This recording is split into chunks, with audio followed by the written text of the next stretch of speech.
National law enforcement figures show strangers abduct 60,000 children every single year. Here in Green Country, we've covered almost 24 attempted abductions in just the last couple of years. Tonight, we have a story we hope you will watch and then share with your kids. Fox 23's Jana Clark set up a test to help you teach your children how to outsmart the bad guys. With the help of Tulsa police and parents, we set up a test in Tulsa neighborhoods, just like this one, to see what would happen when a stranger approaches 5 different girls. It's just a different world. You never know when a stranger might be lurking, looking for your child. It's very scary. These 5 parents have 3 things in common. They all have daughters in middle school. They all worry about strangers. It's a constant worry. And they all say they've talked to their girls about strangers. You never, ever, ever get in a car, ever. We have talked and talked and talked and talked about it. But these moms still wonder how their daughters would really do if they're confronted by a stranger. This will be a big eye-opener. So they agreed to be part of our stranger danger test. I definitely think it's important. Meet our 2 strangers, both Tulsa police officers, Sergeant Rick Bondi and Officer Jason Willingham. For our test, they wore plain clothes and drove an unmarked SUV. They both have teenage daughters and want to teach kids about strangers. In our first test, 12-year-old Mackenzie doesn't suspect a thing. Let's see what she does when the stranger, who's really a police officer, approaches Mackenzie with a simple story. Whoa, whoa, whoa. I'm with the police. We got a situation down here and you can't go down there. We're not letting anyone down. As a matter of fact, they're probably coming this way.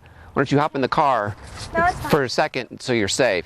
No, it's fine. Well, really, we don't want you to get hurt. No, I'm just gonna go back. It's okay. Mackenzie immediately turns around, and before long, she starts to run. I don't know. I thought it might be like someone really bad. She said, no, turn around right away. Yeah, I thought that was a really great response. Why don't you hop in the car? We showed Mackenzie's mom the tape. She kept a good distance, which is very comforting. She never gave him the space to grab her. She did a good job. I'm proud of her. No? 13-year-old Tarisha doesn't know she's a part of our second test. Tarisha refuses to get in the car and just keeps walking. Pardon me? He could almost kind of get me in the car and stuff and could do anything. Well, she did real good. I just don't think she should have talked to him at all. Our third test is with 13-year-old Peyton. And there's a situation at a house down the street and I need you to get in the car, okay? I can't let you go any further. I need you to get in the car and I'll take you to where you need to go, okay? No, thank you. I can't let you go any further, so just get in the car with me. I promise you. I'm not going to get Here. in the car. I thought if I were to get in, I wouldn't be able to get out. She made it clear to me that she wasn't going to go willing. Just want to go up and hug her. It's like I'm just so proud. We got a situation up ahead and we can't let you go through here. 12-year-old Aubrey won't get in the car either. She decides to call her mom instead. I'm sorry, I can't. I have to call my mom. But she stands right next to the stranger. I could have probably grabbed her. He was close to the car. I was close to him. Not very safe. She hesitated way too much. Our 5th and final test is with 12-year-old Myra. Her mom says Myra knows what to do. Le hablo seguido. I talk to her all the time, but she always tells me, I know, Mom, I know. But does Myra really know? Listen, I'm a police officer with the police department, and I need you to come over here and get in the car with me, okay? There's been a situation up the street and you're not safe, okay? So if you'll come over here and get in the car, and I can make sure that you're safe.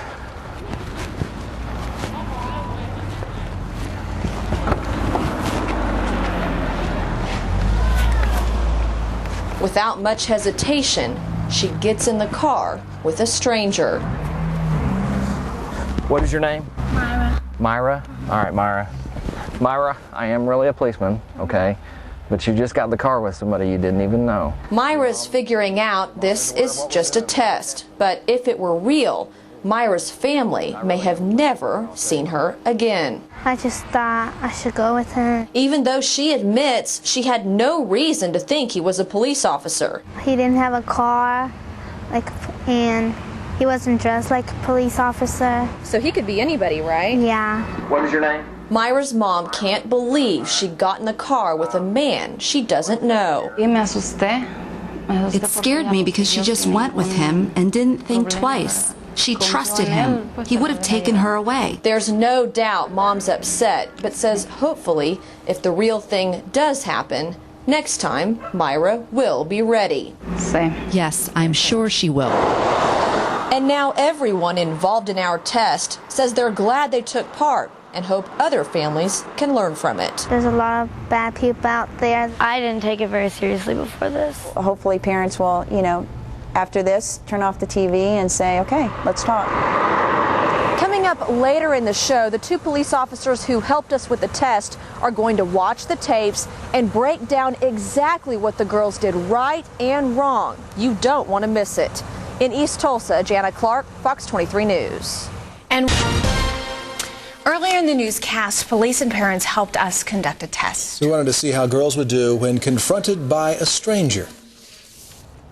When our stranger, who's really a police officer, confronted Mackenzie, she ran. Tarisha just kept walking. Peyton kept saying no. Aubrey was confused. She didn't know what to do when approached. And even though Mom had talked to Myra about strangers, Myra got in the car with a man she doesn't know. Fox 23's Jana Clark talked with 2 police officers who acted as our strangers. The 2 police officers agreed to take part in this because they both have teenage daughters and they both understand how parents feel.